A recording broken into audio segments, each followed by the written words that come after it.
Salut les geeks, mais regardez ce que j'ai là, bande de petits vénards, il est clair qu'on va encore se faire pouic mes petits farfadets. Voilà le Special Strange 27 de mars 1982, dont la couverture aurait pu être sympathique si les artistes de la maison Lug n'avaient pas totalement raté le monolithe vivant. Quand on regarde la couverture, ce n'est pas évident à voir, mais c'est bien lui. Ça ressemble plus à un bel et faible musclé et bronzé, pourvu d'une tronche de mec qui traîne sur les plages de Mykonos, qu'à un monolithe vivant. Bah, mais ce n'est pas grave, et sans tarder, ouvrons cette revue aux promesses chatoyantes qu'elle laisse deviner. Oui, on va commencer comme à notre habitude, et je ne vais pas changer, car vous êtes des vieux, et les vieux n'aiment pas qu'on change leurs habitudes. Bref, disais-je, on va commencer avec l'épisode de l'araignée associée à Thor, dans un récit joufflu, tiré du Marvel Team Up numéro 70 de juin 1978, écrit par monsieur Chris Claremont, dessiné par Magic John Byrne, et ancré par The Fabulous Tony DeZuniga, que plein de bonjour tristesse n'aiment pas, mais bon, aujourd'hui, les gens n'aiment plus rien, alors on va pas se formaliser, hein, vu que c'est notre quotidien laid et tristouné. Bref, nous avions laissé Spider-Man lors de la dernière vidéo entre les mains du monolithe vivant qui a encore augmenté de volume et qui se déchaîne dans la ville de New York. Mais le bon vieux Spidey est sauvé par Thor, le blondinet impétueux d'Asgard. Thor poursuit ensuite le monolithe et commence à l'affronter. Spidey comprend qu'il ne peut rien faire dans cette histoire. Il se sent inutile, comme le sgeg d'un pape, dans cette bataille, et il la compare au moment où il a aidé les Avengers contre Thanos, vous savez, dans le fantastique épisode tiré du Marvel 2-in-1 annual numéro 2. Ça serait aujourd'hui, il se serait empressé de chialer son mal-être sur Twitter, comme le premier pélos venu en manque de reconnaissance. Le tisseur décide donc de retourner à la base du monolithe vivant pour délivrer Havok, car au final, il est la clé des pouvoirs du monolithe. Après quelques rebondissements dans le scénario et pendant que Thor s'occupe du monolithe vivant, Spider-Man réussit à délivrer Havok de la prison où il était enfermé. Avec Havok libre, le monolithe perd tout son pouvoir et il revient à la forme humaine qui fut la sienne, et il disparaît en pleine mer. Ça se lit facilement et notre suspension d'incrédulité reste intacte jusqu'à la fin de l'histoire, bien que cette fin soit un peu trop rapide à mon goût. Non. Mais ce n'est pas pour autant que je vais dérouler un trait sur Twittos.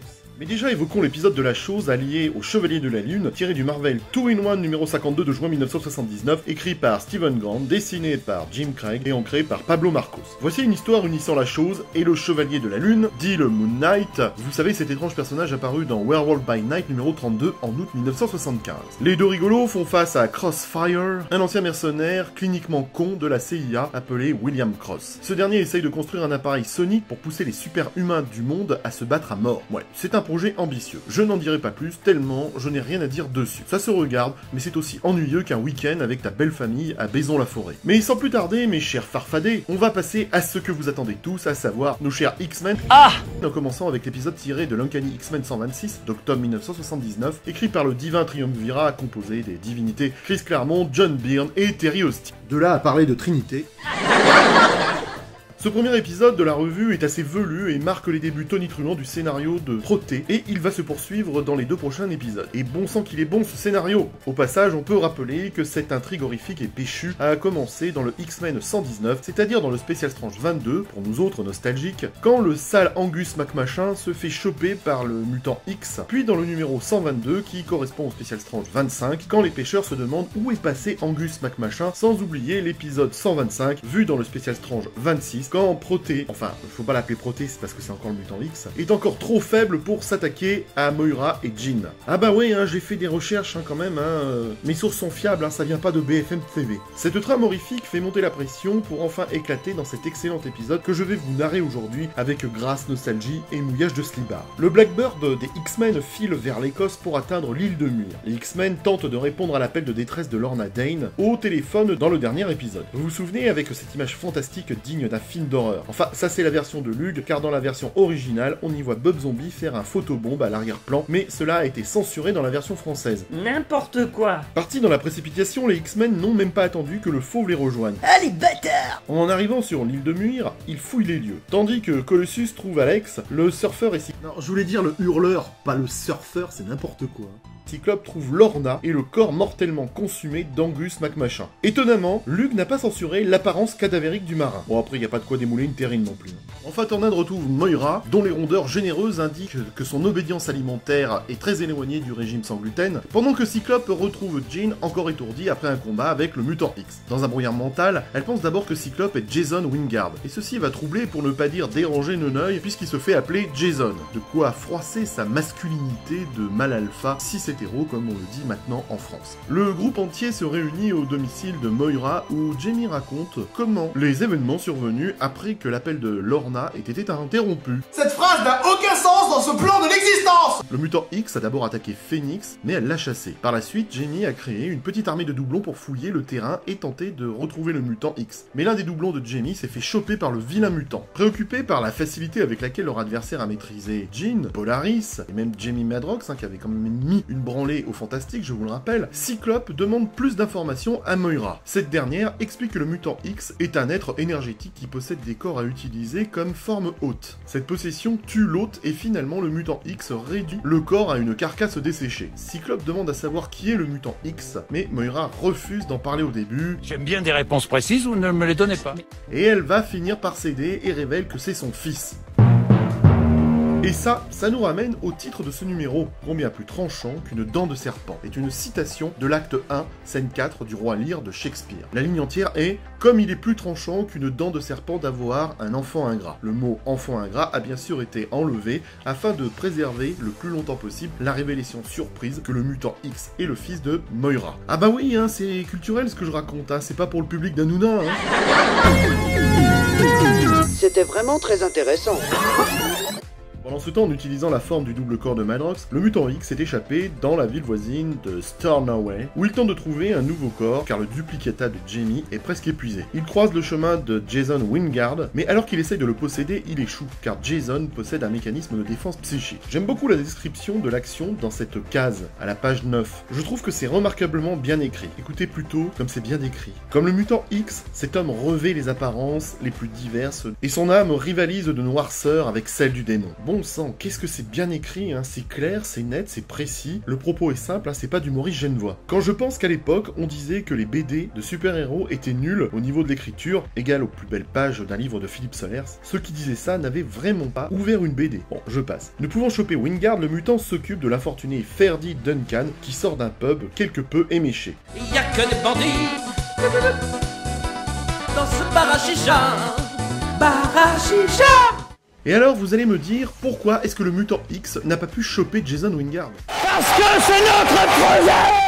Et non, ça n'a rien à voir, mais qu'est-ce qu'il raconte, lui? Vas-y, enchaîne. Le bouclier psychique qui protège Wingard est en fait l'œuvre de la Reine Blanche. C'est en tout cas ce que nous apprendrons un petit peu plus tard dans l'épisode 134, c'est-à-dire dans le spécial Strange 31, page 13, où on nous montre le procédé mis en place par la Reine Blanche pour permettre à Jason d'accéder à l'esprit de Phoenix. Il ne fait aucun doute que cela avait pour but d'empêcher Jean, qui est télépathe, d'entendre les vraies pensées de Wingard à son sujet. Vraiment que c'est trop bien foutu ce scénario.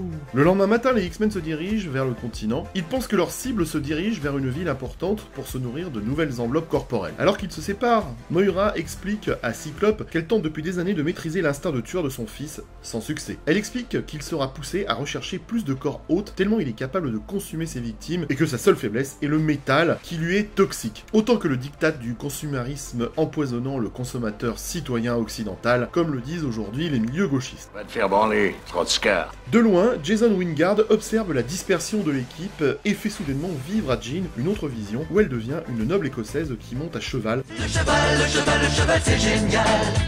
Lors d'une chasse à courre aux côtés de l'amour de sa vie, Jason. Et là encore, bordel, qu'est-ce que c'est bien écrit. Le choc des sabots martèle la bruyère. Lady Jean Grey galope à la tête de ses hôtes, parmi lesquels se trouve le grand amour de sa vie. Elle arrive bonne première sur les lieux de l'Halali. Bordel, placer le mot Halali dans une BD de super-héros, c'est fort. Et en plus, cette scène me rappelle la toile de Gustave Courbet réalisée en 1867, où un homme en chapeau, serrant un fouet en main, s'approche de la bête à l'agonie, attaquée par des chiens. Et là, je me demande si Byrne ne s'en est pas inspiré. Non.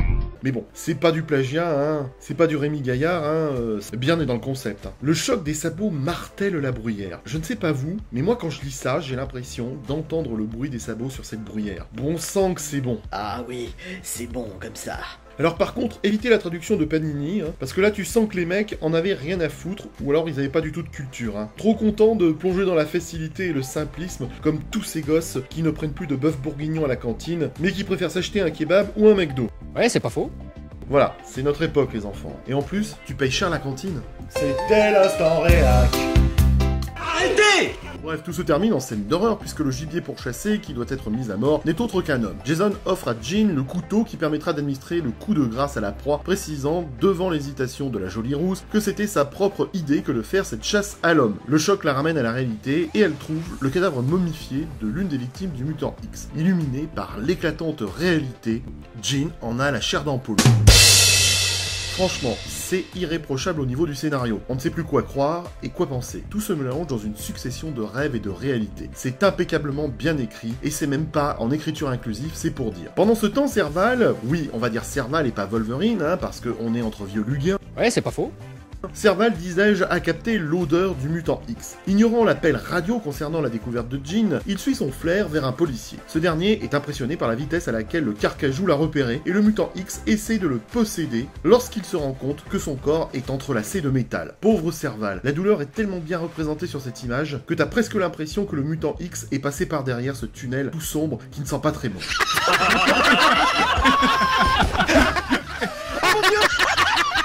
Cette blague était de très mauvaise qualité. Mais enfin, ça va pas! C'est au moment où Diablo arrive qu'on apprend que le mutant X prétend s'appeler Proté. Il montre sa capacité à déformer la réalité elle-même. Proté peut tout changer. Tu pourrais aussi bien voir apparaître des licornes LGBT qu'un plantage d'interface sur Linux. Tellement ce mutant est puissant. C'est pas un petit joueur, hein. Il joue dans la cour des proctologues agrandisseurs de rectum. Hein. On est au niveau de la béance anale, là. Hein. Oui, de la béance anale. Les sens accrus de Serval le rendent particulièrement vulnérable à cette forme d'attaque. Lui et Diablo sont presque anéantis lorsque Tornade arrive pour les aider. Son attaque distrait Proteus, mais il retourne rapidement la gravité sur elle, la faisant s'écraser au sol. Blessée à l'épaule et en danger de devenir le prochain hôte de Proteus, elle essaie désespérément de le repousser avec une énorme rafale de vent. Et tout ça avant qu'il ne lui fasse bouffer son quinoa par le derche. Ah, j'ai mal au cul!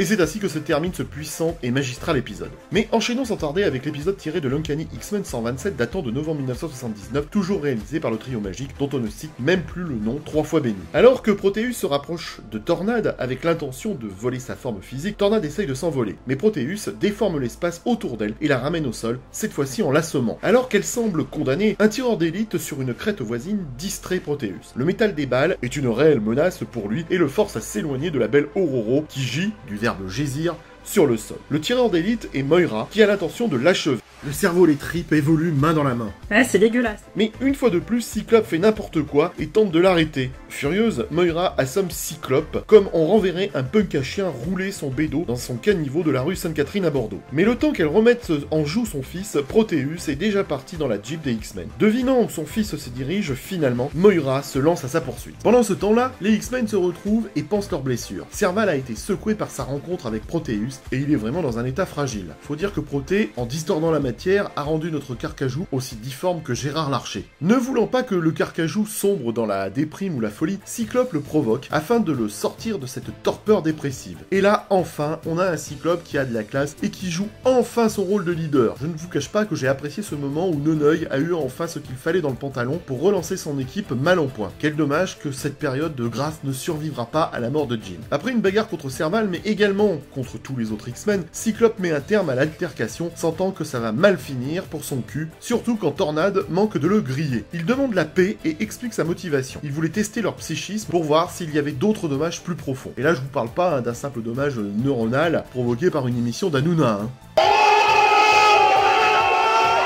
Voilà, ça c'est digne d'un chef d'équipe. Hein. Vous voyez comme quoi je ne dis pas toujours du mal de cette grosse tête de conservateur de morale de l'équipe. Hein. Pendant ce temps, Proteus chope sa prochaine victime, Jenny Banks, tout en cachant le corps du policier. On est vraiment dans un film d'horreur là, et c'est trop de la balle. En plus, scénaristiquement, c'est ingénieux, car Proté a perdu du temps à réparer le véhicule de Jenny, ce qui laisse le temps à Moira d'arriver chez son ex-mari. Car à Édimbourg, Moira rend visite à Joe McTaggart, son ex-mari qui a refusé à plusieurs reprises de divorcer. Elle lui dit qu'il a un fils et qu'il va essayer de le tuer. Après une altercation avec son ex, Moira se tire du domicile et s'effondre en larmes, ignorant que Proteus est déjà là. Et ce dernier va s'occuper de son père. Là encore, Claremont fait du très bon boulot en complétant la trame de fond de l'histoire de Moira. Dans le X-Men 117, vu dans le spécial Strange 21, il avait été révélé que Charles et Moira avaient eu une relation amoureuse, mais que pendant que le professeur X était absent pendant la guerre de Corée, elle lui avait envoyé une lettre où elle rompt sans explication. Cette histoire révèle qu'elle a rompu avec Charles pour épouser Joe McTaggart, mais que ce mariage a été une véritable catastrophe, puisque Joe l'a abandonnée, ignorant qu'elle était enceinte. L'enfant auquel Moira donnera naissance sera donc le futur Proté. Franchement, c'est mené d'une main de maître, rien à dire. Phoenix détecte le cri de mort psychique de Joe et ressent sa douleur physique. Elle avertit également qu'avec chaque nouveau corps hôte que Proteus consomme, sa capacité mutante à déformer la réalité augmente de façon exponentielle. Connaissant maintenant son emplacement, elle emmène avec ses pouvoirs de télékinésie toute l'équipe sur les lieux de l'affrontement. Et tout ça bien sûr sans huile de palme. Je trouve ça remarquable. J'ai pas compris la blague là. Ah mais y a pas de blague. Ah d'accord. Scott se rend compte avec une certaine inquiétude de la nouvelle étendue des pouvoirs de Phoenix. Marvel Girl n'avait jamais pu faire cela. Ayant possédé le corps de son père, Proteus finit par affronter Moira. Le pépère Proteus affiche un complexe oedipien flagrant, car ayant tué son père, il semble aborder sexuellement sa mère. Alors effectivement, je peux concevoir que cette scène risque de défriser les bobos végano LGBT, Jure, tu devrais pas me parler comme ça.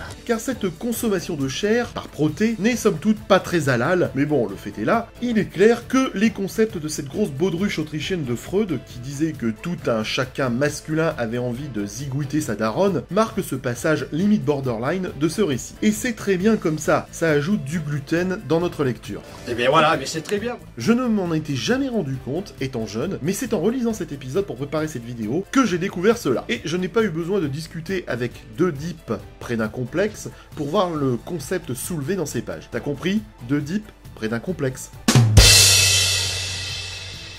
Les X-Men arrivent sur les lieux et découvrent que la réalité est bouleversée par le vilain mutant. Ayant déjoué les assauts de l'équipe, Proté utilise Moira comme otage. Le hurleur, qui est amoureux de la belle, supplie Cyclope de ne pas la laisser entre les mains du monstre. Mais Cyclope ose dire enfin une chose sensée, leur adversaire est devenu trop puissant et ils ne peuvent plus se permettre de la jouer soft avec lui. Il faut le buter, même si Moira ou leur propre vie en dépend. Et ça, c'est vraiment un super cliffhanger. N'en déplaise au milieu interlope dédié au consumérisme qui trouverait cela plat, moi je dirais simplement que ce sont vos darons qui sont plates. On ne saurait trouver les mots juste pour dire tout le bien de ce magnifique récit, mais plus que tout, on atteint un génie scénaristique dans les similitudes qu'il peut exister entre Proté et le Phénix Noir. Car en vérité, je vous l'ai dit, le scénario tournant autour de Proteus préfigure parfaitement le scénario du Phénix Noir. Les deux personnages ont des capacités divines, les deux assassinent de nombreux innocents pour assouvir leur faim, mais surtout, chacun des deux a des liens très intimes avec les X-Men. Et comble de la tragédie, c'est que ces mêmes X-Men vont devoir finalement utiliser une force meurtrière pour les abattre. C'est tout bonnement génial. Vraiment, on est à la meilleure époque de l'épopée des X-Men, avec l'arc narratif de Proté, du Phénix Noir et de Days of the Future Past. Et à aucun moment après, on arrivera à la cheville de cette fabuleuse époque. Et rien que pour ça, louons le trio magique Claremont, Byrne et Austin. C'est comme si l'esprit artistique de la Renaissance reprenait vie dans ces années 79 à 81. Messieurs, merci. C'est que du bonheur. Y a pas de quoi, ma gueule. Je sais où tu te caches. Viens ici que je te bute, enculé. Non, Abdelrahman, ça va pas. Mais c'est juste insupportable. Arrêtez.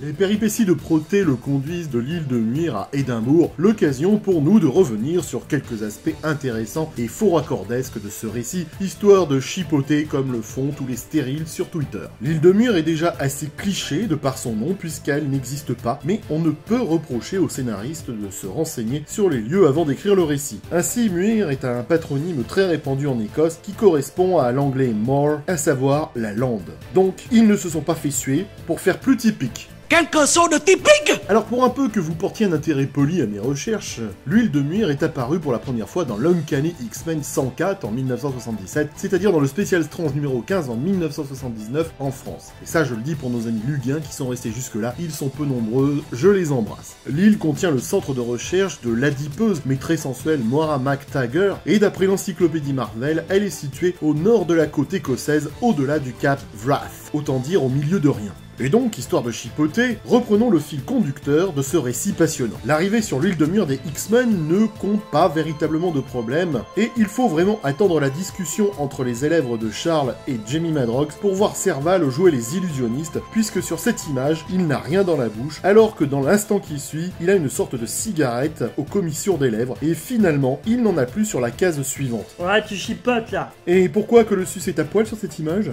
Sans compter que là, ça bave. Bon, je passe sur cette étrange photo de bouche, là, chez Moira, qui est forcément assez atypique. Quelque chose de typique. Quelque chose de typique. Non, d'atypique, j'ai dit. Proté a quitté l'île de Muir pour débarquer à Sternaway, dans les Hébrides extérieures. Ville de 8000 habitants, cette petite cité charmante de pêcheurs conserve une architecture typique. Quelque chose de typique. Et somme toute originale, puisque certaines fenêtres d'une même façade de maison peuvent avoir 2 montants horizontaux à chacune de leurs fenêtres, mais ça les empêche pas d'avoir aussi 3 montants, ce qui brise la symétrie. Non mais tu chipotes là. Lors de leur recherche du côté de Sternaway, Serval et Diablo font face à Proté portant un plumage de la faune aviaire locale. On constate que l'uniforme est composé de 3 barrettes droites sur son bras gauche et de 2 barrettes en forme de V sur son bras droit. Ses manches sont dépourvues de barrettes. Mais quelques cases plus loin, le costume semble avoir changé puisque l'uniforme a soudainement des barrettes sur le bout des manches, alors qu'en haut de ces mêmes manches, le bras n'a plus que 2 barrettes à gauche et celles du bras droit ne sont plus en forme de V, mais elles sont bien droites. Non, tu chipotes là, hein. Le voilà justement à Édimbourg, ce bon vieux Proteus, recherchant Joe McTaggart, qui est un quadragénaire hautain vivant dans une demeure cossue. Question mobilier, quand Moira rentre chez lui, on constate une cheminée avec une pendule, un miroir au-dessus et sur la gauche, des sortes de diplômes. Mais 3 cases plus loin, les diplômes ont disparu, remplacés par des cadres. Mais à quoi y pensent les accessoiristes? Tu chipotes là quand même, hein. Notons que lorsque les X-Men arrivent à Édimbourg, petite ville charmante d'ailleurs, et très typique, Quelque chose de typique. ils se réunissent à Holyrood Park. Le texte nous dit que c'est un parc naturel au cœur de la cité et que c'est une véritable petite montagne. En fait, non, ce n'est pas vraiment Holyrood Park qui constitue la montagne, mais plutôt le site qui se trouve à l'intérieur, nommé Arthur Seat. Non, vraiment là tu chipotes, hein, on n'est pas censé le savoir. Oui, je chipote, et tous ces petits faux raccords n'enlèvent en rien à la qualité de ce récit. J'avais juste envie de jouer mon vieux con bien chiant aujourd'hui. Au revoir, et à bientôt. Quelque chose de typique.